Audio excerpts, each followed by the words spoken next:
What if pretty much everything you've ever been taught about money is just wrong? That's the big, bold question right at the center of Robert Kiyosaki's legendary book, Rich Dad, Poor Dad. So today, we're going to break down the core lessons from this thing, and it's not just a blueprint for getting rich, it's about totally rewiring how you even think about your finances. Okay, so the whole book really boils down to this clash between two father figures in his life. You've got his poor dad on one side, super smart, highly educated, but always saying stuff like the love of money is the root of all evil. He believed a stable job was everything. Then, on the other side, you have his rich dad, a street smart entrepreneur who would flip that completely and say, no, the lack of money is the root of all evil. For him, a regular job was just a trap. And really, this huge difference in how they saw the world, well, that's the foundation for everything we're about to talk about. All right, so let's follow that poor dad mentality for a second. Where does it actually lead? Well, Kiyosaki argues it traps us. It traps us in something he famously calls the rat race, this absolutely maddening cycle of just working and spending that feels like you can never, ever get out. So what's actually powering this crazy, endless race? You might think it's logic, but the book says, nope, not at all. It's two incredibly powerful, raw emotions. The first one, it's fear. The fear of being broke, right? That fear of not having enough money pushes you to work super hard. But then, the second you get that paycheck, another emotion kicks in. Greed. That desire for all the cool stuff, all the things that money can buy. And this emotional roller coaster, it creates this endless loop that so many of us get stuck in. Think about it. You wake up, you go to work, you get paid, you pay your bills. But here's the kicker. The more money you make, the more your expenses seem to grow, right? You get a raise, you buy a nicer car. You get a bigger bonus, you get a bigger house. You're running faster and faster on that hamster wheel, but you're not actually getting anywhere. You're just paying bigger bills. And this brings us to a really crucial point from Kiyosaki. He says, you are only poor when you give up. Many people actually do nothing to become wealthy. They are always just wishing. See, the rat race isn't just about what's in your bank account. It's a trap in your head. It's that comfortable, safe pattern of just working for a paycheck, feeling secure, while you're only wishing you were wealthy. You're not taking any of the real, sometimes scary actions you need to take to actually build it. Okay, so if the rat race is the problem, then how in the world do you get out of it? Well, this leads us to what is maybe the single most important, the most game-changing idea in the entire book. It sounds simple, but it is so profound. Understanding the real difference between assets and liabilities.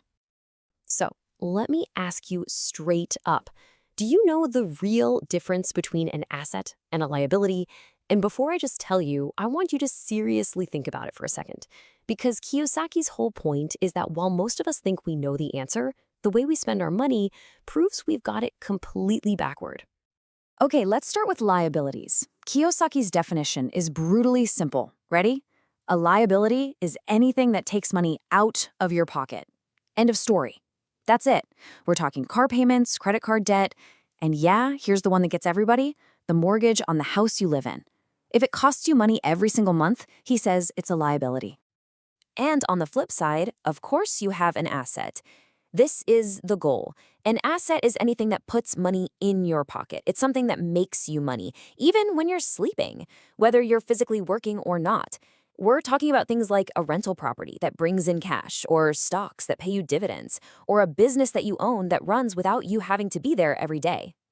And right there, in that simple distinction, is the single biggest difference between how the rich and how everybody else handles money. It's this. The rich spend their time and money buying assets. Period. Things that generate more money. Meanwhile, the poor and the middle class, well, they spend their lives acquiring liabilities that they've been taught to think are assets. Okay, so now we get the core concept, right? So let's dive into the Rich Dad's Blueprint. This is the actual playbook, the step-by-step guide for using this knowledge to finally break free from the rat race. So the new playbook is actually pretty simple. The number one rule is mind your own business. And when he says that, he doesn't mean be secretive. He means your business is your asset column. That's what you need to focus on. Your goal is to pour your energy into building up a portfolio of assets, real estate, stocks, your own company, whatever, that makes money for you 24/7. This completely changes why you work. You're not just working for a paycheck anymore. You're working to learn the skills you need to buy or build even more assets. And this brings us right back to that powerful emotion we talked about at the beginning. As Kiyosaki puts it, the main difference between a wealthy person and a poor person is how they manage fear. See, escaping the rat race isn't just about spreadsheets and numbers. It's about psychology. It's about having the guts to take smart, calculated risks. It's about managing that fear. The fear you might fail, the fear you might lose money, and maybe the biggest one, the fear of what other people are going to think of you. All right, this brings us to our last section and maybe the most powerful idea in the whole book. It's a question that asks you to completely rethink what your goal even is. So, what is your wealth? What does it actually mean to be wealthy? Because the true measure of your wealth, well, it's not a dollar amount. It has nothing to do with how big your paycheck is or how much your house is worth. No.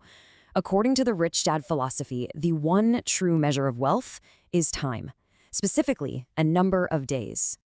And here it is, the big definition. Wealth is the ability of individuals to live without income. That's it. That's the ultimate goal. Wealth is financial freedom. It's simply the number of days you could survive, keeping your current lifestyle exactly as it is if you just stopped working. It's all about your assets generating enough cash to cover all your expenses. So that leaves us with the most powerful and, honestly, the most uncomfortable question in the entire book. And it's the one I want to leave you with today. Be completely honest with yourself. If you stopped working right now, today, how many days could you survive? That number, according to Robert Kiyosaki, is your true measure of wealth.